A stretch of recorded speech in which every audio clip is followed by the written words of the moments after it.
Ya, assalamualaikum warahmatullahi wabarakatuh. Berjumpa lagi bersama saya Andi Hermawan dari Wedding Press. Kali ini kita akan lanjut ke bagian video tutorial dari yang sebelumnya, bagaimana cara kita memilih layanan hosting untuk website undangan digital. Sekarang kita lanjut ke video bagaimana cara untuk pembuatan website undangan dengan warna host. Nah, untuk bahasan kali ini kita akan bahas tentang hal-hal yang harus Anda perhatikan dalam pembelian domain dan hosting ya. Tadi sebelumnya udah kita bahas cara belinya, sekarang kita bahas tentang hal-hal yang harus diperhatikan terlebih dahulu. Lalu nanti bagaimana cara login untuk ke cPanel-nya, terus untuk pengaturan-pengaturan website undangannya, hingga ke cara untuk instalasi WordPress ya untuk website undangan digital kita. Oke?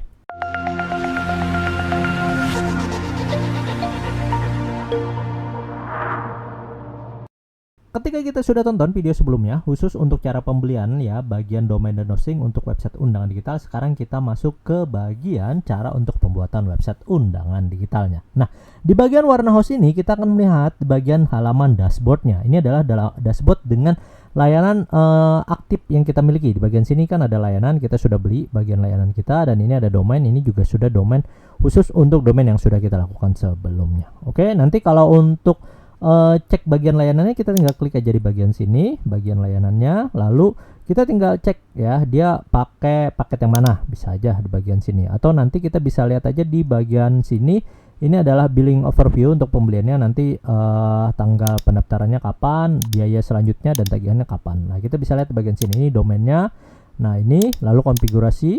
Nah, ini tadi lokasi servernya Jakarta. Nah, untuk login ke cPanel ya, control panel, biasanya kita untuk mengelola domain dan hosting kita itu biasanya ke bagian sini nih. Nah, tapi sebelumnya pastikan dulu hal-hal yang harus kita perhatikan saat melakukan pembelian domain dan hosting ya, yaitu cek email kita terlebih dahulu. Nah, di bagian email ini ada bagian pertama verifikasi email. Nah, jadi kita klik di bagian sini, lalu kita verifikasikan email untuk pembelian dari produk kita tadi. Nah, jadi kita verifikasi dulu.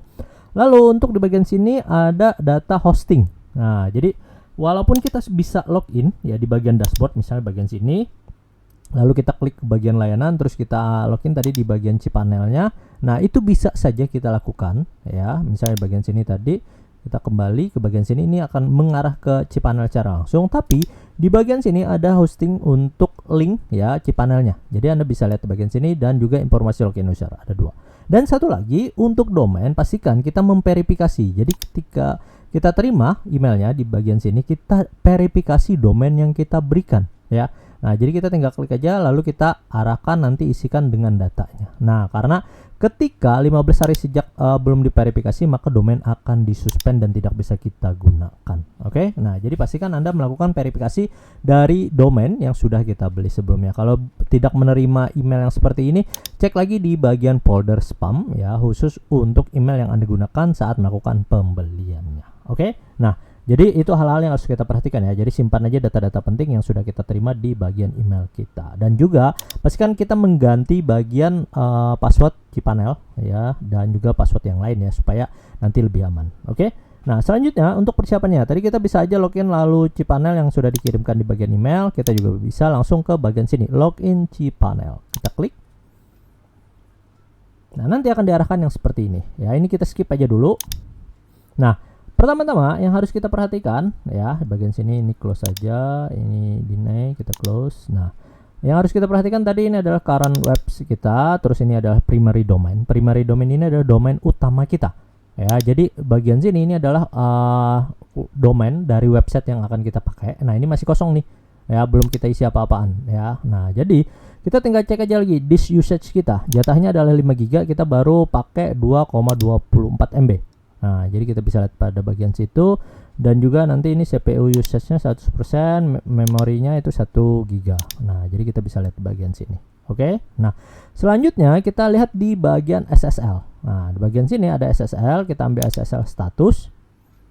Nah, ini pastikan hijau ya. Jadi dia sudah di auto SSL udah aktif atau belum. Kalau belum, tinggal kita klik bagian sini, kita klik run auto SSL. Nah, jadi supaya nanti bisa kita gunakan untuk SSL ya, untuk keamanan dari security dari domain kita juga. Oke. Nah, lalu kalau sudah ini sudah hijau, kita bisa aja kalau Anda butuhkan, yaitu kita bikin email khusus untuk bisnis kita. Nah, contoh aja di bagian sini, kita klik bagian email account ya, lalu kita create. Selanjutnya kita cari, ini kan domain kita ya. Nah, kita bikin misalnya info. Nah, add nama web. Nah, lalu kita kasih password kita. Oke, kalau sudah ini kita create. Nah, jadi nanti kita akan mendapatkan satu email baru ya untuk email bisnis kita yang bisa kita sebarkan ke klien ya. Kita juga bisa untuk menggunakan email bisnis. Nah, video tutorial untuk email bisnis sudah ada di channelnya Kolam Digital dan juga untuk channel Wedding Press. Anda bisa tonton supaya lebih detail untuk pemahaman dari email bisnis yang akan kita gunakan nantinya. Oke. Nah, selanjutnya kita kembali lagi ke bagian tools. Nah, di bagian sini kita juga bisa melakukan instalasi WordPress secara langsung di bagian cPanel. Nah, caranya ya, tadi kita scroll ya ke bagian bawah, nanti akan ketemu dengan Softaculous Apps Installer. Yang akan kita gunakan adalah yang WordPress. Kita tinggal klik aja di bagian sini. Nah, lalu mengarah ke bagian sini, kita scroll ke bagian bawah ada Install Now. Oke. Nah, ini pastikan yang kita pilih adalah yang HTTPS ya. Mau kita tambahkan www atau tidak ya nggak apa-apa sih. Kita tinggal HTTPS saja biar lebih ringan ya. Dan choose domain yang mau kita pakai. Nah, lalu di bagian direktorinya kita kosongkan, jangan ada tambahan WP. Ya, kita kosongkan supaya nanti langsung ke dalam domain utama kita. Yang tadinya kita bisa langsung akses seperti ini masih kosong, nanti akan mengarah langsung ke bagian instalasi WordPress yang kita lakukan. Oke. Nah, untuk versionnya, gunakan selalu versi WordPress yang paling baru ya. Jadi kalau memang saat ini video dibuat adalah 6.2.2, maka yang kita pilih yang ini. Oke, kalau sudah di bagian sini kita kasih invitation website. Nah, lalu bagian sini,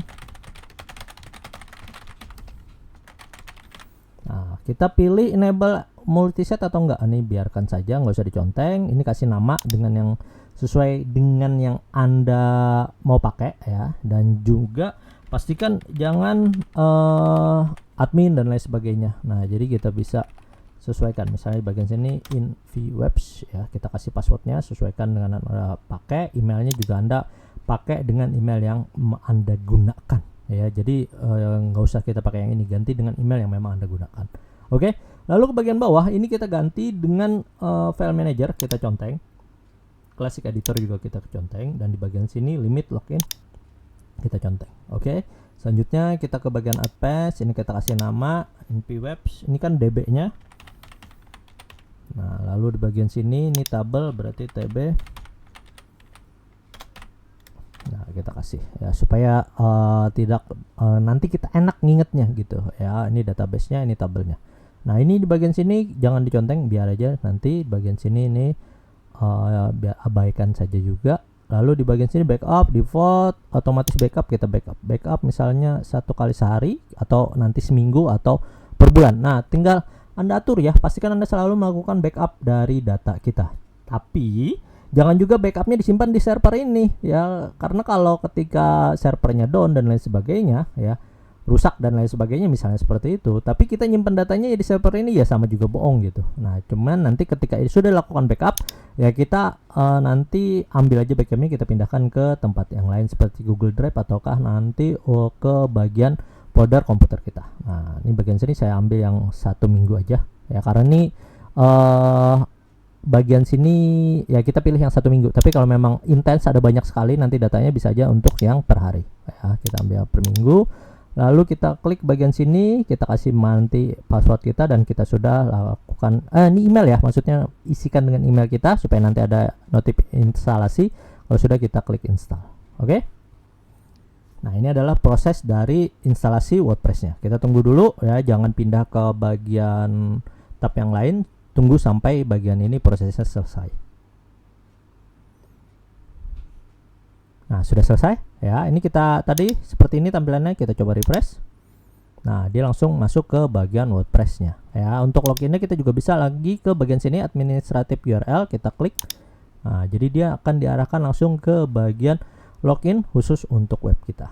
Nah, ini ya, ini tadi luarannya, ini dalamannya, bagian dashboardnya. Oke. Nah, ini kita tinggal cek aja lagi bagian update, apakah mana yang perlu diupdate.